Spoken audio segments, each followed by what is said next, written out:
Viewers, हम कर रहे हैं कक्षा 9वीं की गणित की प्रश्न बैंक के महत्वपूर्ण प्रश्न और आज हम कर रहे हैं अध्याय 7 के महत्वपूर्ण प्रश्न। तो इसके जो प्रश्न नंबर 4, 5 और 6 हम कर चुके हैं। आज हम प्रश्न नंबर 7वां करेंगे। अध्याय 7 का प्रश्न बैंक के महत्वपूर्ण प्रश्नों में से अध्याय 7 का 7वां प्रश्न है यह, और यह दीर्घोत्तरीय प्रश्न में है। तो शुरू करते हैं। ABC एक समद्विबाहु त्रिभुज है जिसमें AB बराबर है AC, AP लंब है BC, खींचकर दर्शाइए कि कोण B बराबर है कोण C के। तो हमें एक समद्विबाहु त्रिभुज बनाना है जिसमें AB बराबर है AC, उसके बाद AP एक लंब खींचना है BC पर और बताना है कि कोण B बराबर होगा कोण C के। तो सबसे पहले हम त्रिभुज बनाएंगे क्योंकि हमें यहाँ प्रश्न में त्रिभुज नहीं दे रखा है, तो हमें त्रिभुज बनाना पड़ेगा। तो यहाँ पर हम एक आधार बना लेते हैं सबसे पहले। तो यह हमने एक आधार बना लिया है, ठीक है, ये आधार बना लिया है। अब हमें दो भुजाएं बनानी है। AB बराबर है AC, तो इसका कोई सा बीच का पॉइंट हम मान लेंगे और इसके हिसाब से बनाएंगे तो यह अच्छा बन जाएगा। तो यहाँ पर हमने ये एक भुजा बना दी है त्रिभुज की और ये दूसरी भुजा हो गई। दोनों भुजाएं बराबर है, तो हम यहाँ लिखेंगे ABC। तो ये त्रिभुज बन गया ABC और इसमें AB बराबर है AC के। अब हमें यहाँ बोला गया है कि AP लंब BC खींचकर दर्शाइए कि कोण B बराबर है कोण C के। तो हमें A से P तक एक लंब खींचना BC पर, तो BC भुजा ये वाली है, इसका आधार है। और यहाँ A से P तक एक लंब खींचना है, तो हम खींच देते हैं A से P तक। ये एक बिंदु बना देंगे हम P, तो A से P एक लंब हो गया है।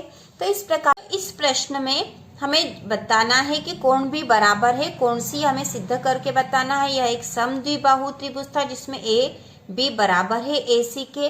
तो हम लिखेंगे यहाँ पर त्रिभुज ABP तथा त्रिभुज ACP में। तो यह जब हमने एक लंब खींच दिया है A से P तक, BC पर एक लंब खींच दिया है, तो हमें यहाँ दो त्रिभुज मिल गए हैं, त्रिभुज ABP और त्रिभुज ACP। ये दो त्रिभुज मिल गए हैं। तो हम इन दोनों त्रिभुजों के आधार पर ही बताएंगे कि कोण B बराबर है कोण C के। और यह हम कब बता सकते हैं? यदि हम बता दें कि दोनों त्रिभुज सर्वांग सम हैं, यदि इनकी सर्वांग समता को सिद्ध कर देंगे हम, तो सर्वांग सम त्रिभुज के संगत कोण बराबर होते हैं। तो यदि ये दोनों त्रिभुज सर्वांग सम होंगे तो कोण भी बराबर हो जाएगा कोण C के। तो हम यहाँ पर बताएंगे कि त्रिभुज ABP तथा त्रिभुज ACP, ABP ये वाला त्रिभुज है, ACP ये वाला त्रिभुज है। तो जब भी किसी त्रिभुज के दो कोण और एक भुजा या दो भुजा और एक कोण समान होते हैं तो त्रिभुज सर्वांग सम हो जाते हैं। तो हम यही सिद्ध करेंगे इसमें। तो यहाँ पर हम लिखेंगे त्रिभुज ABP तथा ACP में AB बराबर है AC, AB बराबर है AC, यह हमें दिया है, प्रश्न में दिया है कि AB बराबर है AC के। तो हमने लिख दिया है AB बराबर है AC के। और इसी प्रकार इन दोनों त्रिभुजों में और क्या समानता, ये वाली जो भुजा आ रही A से P तक, ये भी दोनों में बराबर है, AP इसमें भी और AP इसमें भी है।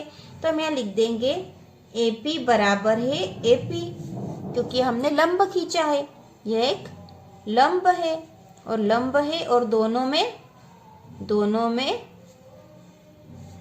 में क्या है, ये उभयनिष्ठ है। दोनों में उभयनिष्ठ मतलब दोनों में ही यह समान है, तो इसलिए यहाँ पर AP बराबर AP लिख दिया।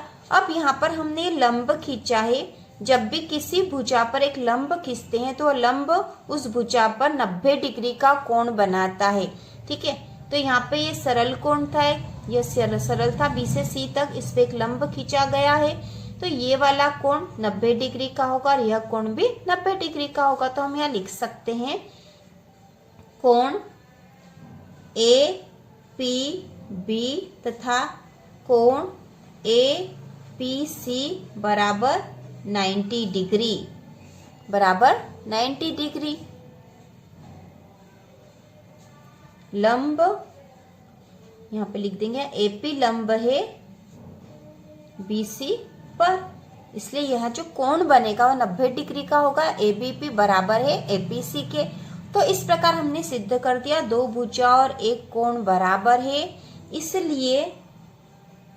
इसलिए भुजा कोण भुजा नियम से, इस नियम से क्या हो जाएगा, त्रिभुज ABP सर्वांग सम है त्रिभुज ACP के।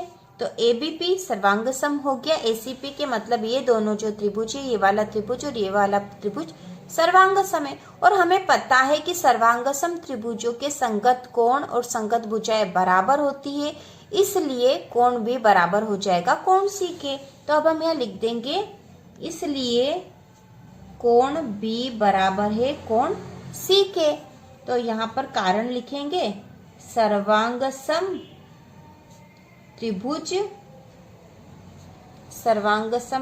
के संगत कोण, इसलिए ये दोनों कोण बराबर है। तो ये हमने सिद्ध कर दिया, ये प्रश्न हल हो गया। हमें कोण B बराबर कोण C हमें दर्शाना था, तो हमने दर्शा दिया है। कोण B बराबर है कोण C, क्योंकि हमने यहाँ जो एक लंब खींचा था, इसे दो त्रिभुज बनकर इन दोनों त्रिभुजों की सर्वांग समता हमने सिद्ध कर दी है। तो इस कारण से कोण B बराबर भी हो गया कोण C के, और यह प्रश्न हल हो चुका। अब हम अगला प्रश्न करते हैं। इसके बाद प्रश्न नंबर 8वां है, BE और CF एक त्रिभुज ABC के बराबर शीर्ष लंब है। RHS सर्वांग सम नियम का प्रयोग करके सिद्ध कीजिए कि ABC एक समद्विबाहु त्रिभुज है। तो यहाँ पे प्रश्न में आपके प्रश्न बैंक में RHS जो दे रखा है, यहाँ पे गलत दे रखा है, यहाँ पे होना चाहिए था AAS सर्वांग सम नियम का प्रयोग करके सिद्ध कीजिए कि ABC एक समद्विबाहु त्रिभुज है। तो यहाँ पे BE और CF त्रिभुज ABC के बराबर शीर्ष लंब है। तो हमने यहाँ पे एक त्रिभुज बना दिया है, त्रिभुज ABC, और इसके बराबर शीर्ष लंब है BE और CF। तो BE मतलब B से एक लंब खींचेंगे, B से E तक एक लंब खींचेंगे। तो हम खींच देते हैं यहाँ पे B से E तक एक लंब, B से E तक एक लंब हो गया ये B से E। और इसी प्रकार C से F तक एक लंब खींचेंगे हम, C से F तक एक लंब खींच दिया यहाँ पर। तो हो सकता है एग्जाम में आपको चित्र दिया भी हो या फिर नहीं दे रखा हो, तो हमें वो बनाना पड़ेगा। तो यहाँ पे हमने चित्र बना दिया है। तो यहाँ प्रश्न के अनुसार BE और CF एक त्रिभुज ABC के बराबर शीर्ष लंब है, मतलब ये दोनों बराबर है। AAS सर्वांग सम नियम का प्रयोग करके सिद्ध कीजिए कि ABC एक समद्विबाहु त्रिभुज है। तो हमें यह सिद्ध करना है कि ABC एक समद्विबाहु त्रिभुज है, और समद्विबाहु त्रिभुज वह त्रिभुज होते हैं जिनकी दो भुजाएं बराबर होती है, वह समद्विबाहु त्रिभुज कहलाता है। तो हम यहाँ पे यही सिद्ध करेंगे। तो यहाँ पे चित्र के अनुसार हम यहाँ लिखेंगे। तो यहाँ जो त्रिभुज बन गए हैं, दो त्रिभुज बने हैं, देखो त्रिभुज ABE मतलब ये वाला त्रिभुज, और त्रिभुज ACF तो ये वाला त्रिभुज। तो इन दोनों त्रिभुजों में हम यहाँ पर सर्वांग समता सिद्ध करेंगे, और उसके बाद हम बता सकेंगे कि त्रिभुज ABC एक समद्विबाहु त्रिभुज है। इन दोनों त्रिभुजों में, इस त्रिभुज में और इस त्रिभुज में यदि हम सर्वांग समता सिद्ध कर देंगे तो हम कह सकते हैं कि AB बराबर है AC, क्योंकि सर्वांग सम त्रिभुजों की संगत भुजाएं बराबर होती है। तो हम यहाँ लिखेंगे त्रिभुज ABE तथा त्रिभुज ACF में। तो इन दोनों त्रिभुजों में क्या क्या समानता है, सबसे पहले हम देखते हैं कि ABE और ACF में हम कह सकते हैं कि BE बराबर है CF के, क्योंकि हमें बताया गया है कि त्रिभुज के बराबर शीर्ष लंब है। तो इन दोनों त्रिभुजों में BE बराबर है CF के, ये दोनों तो बराबर है। इसके बाद हम लिखेंगे कोण A बराबर है कोण A के। तो इन दोनों त्रिभुजों में, त्रिभुज ABE इस त्रिभुज में और त्रिभुज ACE इस त्रिभुज में, कोण A दोनों में ही कॉमन है। इसलिए हम लिख सकते हैं यहाँ पर, हम लिख सकते हैं उभयनिष्ठ कोण। उभयनिष्ठ कोण है यह दोनों ही त्रिभुजों में, इसलिए यह कोण ए बराबर है कोण ए के, और बीई बराबर है CF के। हमने कहा था क्योंकि यह दिया है, हमें प्रश्न में ही बताया गया है कि बीई बराबर है CF के। इसी प्रकार इन दोनों त्रिभुजों में और हम क्या बता सकते हैं कि कोण E मतलब ये वाला जो कोण है कोण F के बराबर है, क्योंकि दोनों शीर्ष बन रहे हैं। यहाँ पर यह शीर्ष बन रहा है और यह शीर्षालंब है, यह लंब खींचा गया, और लंब जहाँ पे भी जिस भी आधार पे बनता है तो वहाँ 90 डिग्री का कोण बनाता है, तो यहाँ 90 डिग्री का कोण बन रहा है और इस तरफ भी 90 डिग्री का कोण बन रहा है। इसलिए हम लिखेंगे कोण AFC बराबर है कोण AEB के। यहाँ पर हम लिखेंगे शीर्ष लंब होने से, लंब बना हुआ है यहाँ पर, इसलिए दोनों कोण बराबर है, क्योंकि दोनों कोण बराबर 90 डिग्री के होंगे। ठीक है, तो हम यहाँ पे बराबर 90 डिग्री भी लिख सकते हैं। AFC बराबर है AEB के। इस प्रकार इन दोनों त्रिभुज ABE और ACF में कोण A बराबर है कोण A के, और कोण AFC बराबर है AEB के, मतलब दो कोण बराबर है, एक भुजा बराबर है। इस प्रकार हम लिखेंगे दोनों त्रिभुजों में कोण भुजा कोण जिसे हम लिखेंगे AAS नियम से।